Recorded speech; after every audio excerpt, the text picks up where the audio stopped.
So what we're going to cover today is 9 tools and techniques that you can use to help you reduce your anxiety and get you back on top of things. My name's Tricia Maitland and I'm a clinical hypnotherapist practicing in Bath, UK and also online. And I specialise in the areas of anxiety, confidence, motivation and sleep, and helping my clients to get on top of whatever's bothering them so that they can get out there and live their best life that they can.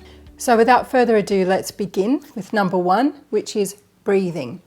Now, it sounds like a very simple thing, but it's been scientifically proven that if we can take some slow, deep breaths in and out for a couple of minutes, it actually calms us down and it can reduce our anxiety. This is because we have a very strong connection between the body and the mind.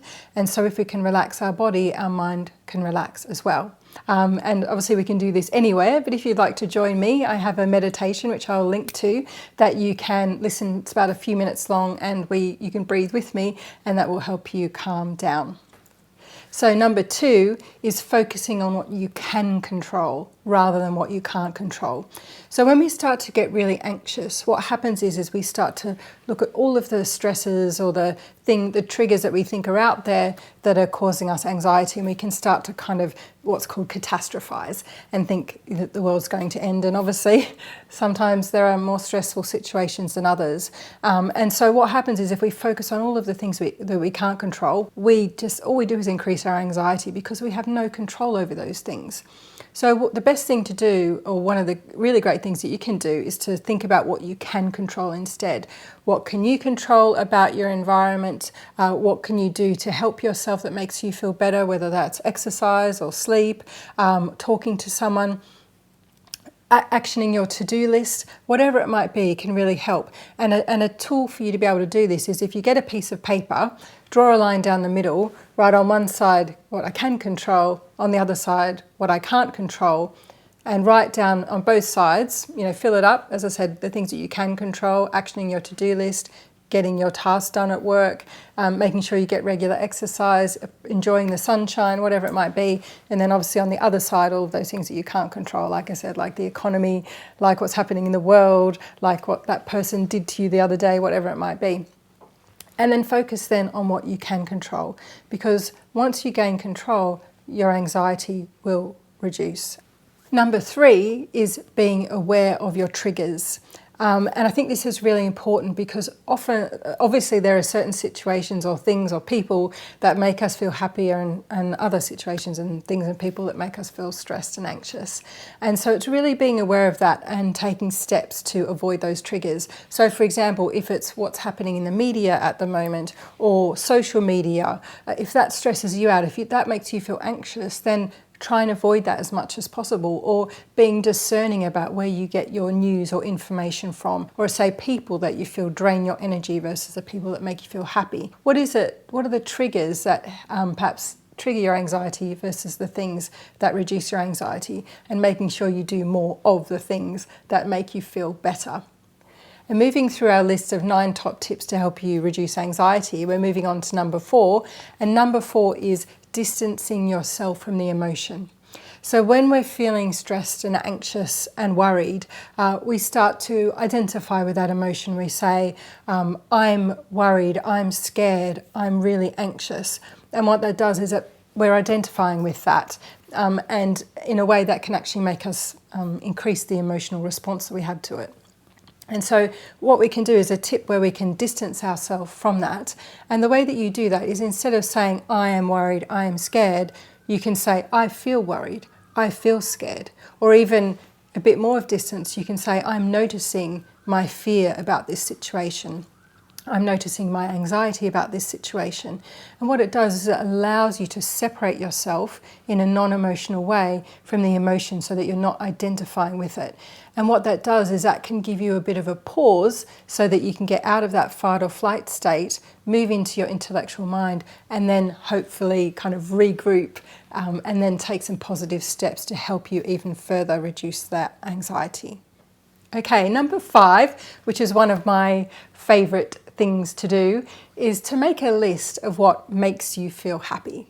So what is it, and I'm not necessarily talking about amazing things like when I go to Paris, that makes me feel happy, which it does make me feel happy, but it's not something you can do every day. But it's day-to-day things that really make you feel happy. Is it having a delicious fresh cup of coffee in the morning? Is it being able to feel the sunshine on your face? Is it dancing to your favourite song in your kitchen that puts a smile on your face? Write as many things as you can on your happy list, and make sure that you do at least one, or if not more, of those things every day. Because the more happiness we incorporate in our day-to-day life, obviously the less anxious we're going to feel. And I think it's a really positive thing that you can do to help yourself feel better. Okay, number 6 is exercise. Now, we all know exercise is fantastic for us. It's great when we feel fit and healthy. It's good for our body. But more and more we know that it's really, really good for our mind. Because when we exercise, particularly when we do cardiovascular exercise, which includes, a brisk walk or something like that, we produce serotonin, which is one of our happiness hormones, and that obviously starts to make us feel better. So if you can incorporate some exercise every day, as I say, it doesn't have to be this massive hour-long gym session. It can be a walk, for even 10 minutes or something like that, some stretching, some yoga. If you, for whatever reason, can't, you're at home, there's lots of things on YouTube, lots of, fantastic yoga instructors or Pilates or whatever it may be that you can do every day.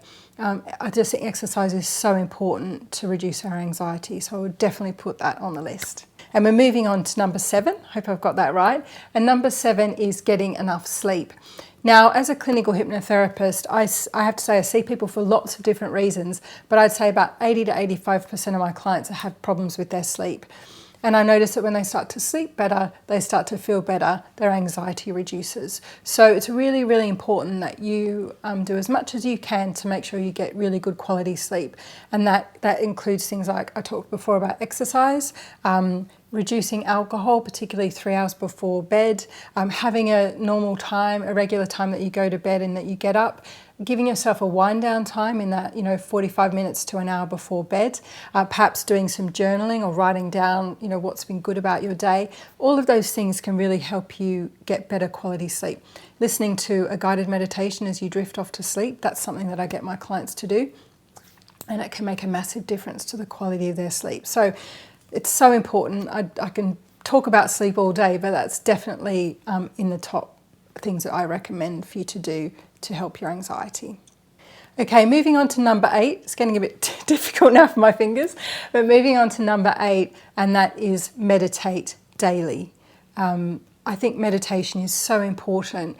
There's more and more research being done about meditation, and what we know is that people who do meditate regularly feel happier, feel more in control, they're more resilient, they're able to cope with things, they see the positives in situations. It's such a really, really positive thing to do. But I would really, really recommend, even if it's 10 minutes a day, it can make a massive difference in reducing anxiety and helping you to feel much happier and healthier and in control.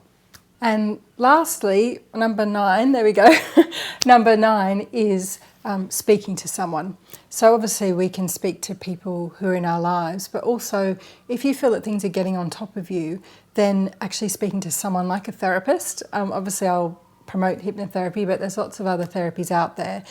Because what I find is that if people are aware of their anxiety levels and can notice that things are starting to change for them, then they can get help before it gets to a sort of drastic level. So that would be my number 9 tip, is really seek help when you need it, because I think it's really important. Just like you might go and see a personal trainer to help you with your physical body, then seeing a therapist is a bit like a personal trainer for the mind. So that would be my last tip for helping you reduce your anxiety levels. So there we have it, the 9 tips to help you reduce your stress and anxiety so that you can get back on top of things.